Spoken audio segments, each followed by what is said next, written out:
Ներքին գործերի նախարար Արփինե Սարգսյանը իր տեղակալ եւ նախկին ոստիկանապետ Արամ Հովհաննիսյանի պաշտոնից հեռացման մեջ արտառոց ոչինչ չի տեսնում եւ այն տեղի է ունեցել մի շարք կադրային փոփոխությունների շրջանակում։ Ներքին գործերի նախարարությունում իմ նշանակումից հետո կադրային տարբեր փոփոխություններ են եղել եւ կարծում եմ կադրային փոփոխությունները շատ բնական են եւ որևէ արհեստական բան կադրային փոփոխությունների մեջ չկա։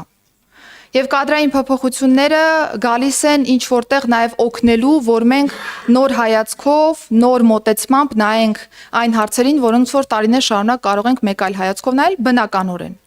Եվ ոստիկանապետի փոփոխությունը հենց այս տրամաբանական մոտեցման շրջանակներում է, որ կարիք կար ունենալու կադրային փոփոխություն, որը որ կօգներ ոստիկանության ոլորտի բարեփոխումները ել ավելի թարմ աչքով նայելու, ել ավելի արդյունավետ մեթոդներով իրականացնելու եւ գնալու առաջ։ Կան տեղեկություններ, որ նորանշանակ ոստիկանապետի ազգականը քրեական հեղինակություն է։ Արփինե Սարգսյանը չի հերքում։ Ազգակցական կապի մասով չեմ հերքելու, բայց նշում եմ, որ որևէ ձևով դա չի կարող ազդել պարոն Ղազարյանի գործունեության վրա, դուք ինքներդ կհամոզվեք եւ ես կարծում Հայաստանի Հանրապետությունը շատ փոքր երկիր է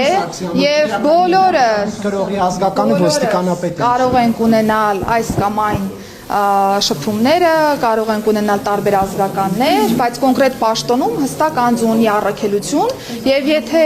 անձը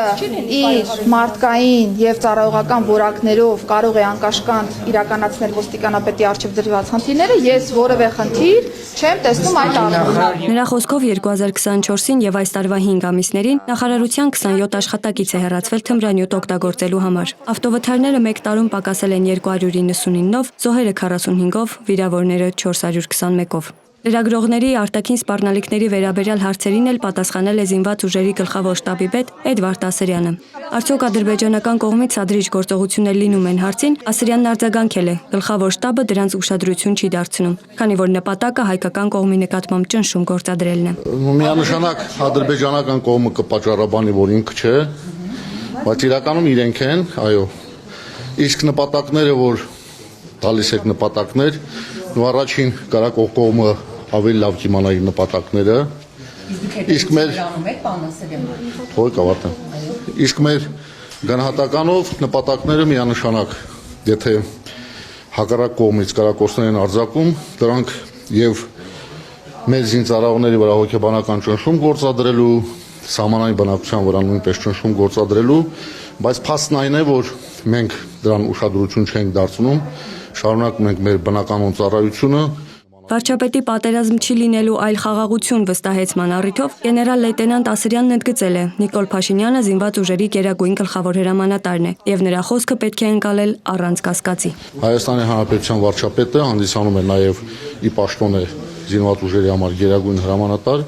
այնինչ որ Հայաստանի Հանրապետության վարչապետը հնչեցնում է, ուրեմն բավականին հիմքեր ունի դա հնչեցնելու։ Ինչ վերաբերում է զինվորական ծառայության ժամկետը գումարի դիմաց կրճատելու վերաբերյալ աղմկահարույց օրինագծին, ապա ըստ գլխավոր շտաբի պետի պաշտպանության նախարարությունը մոտ ապագայում կներկայացնի իր տեսակետը։ Մոնիկա Հայրոյան, Reopen Media։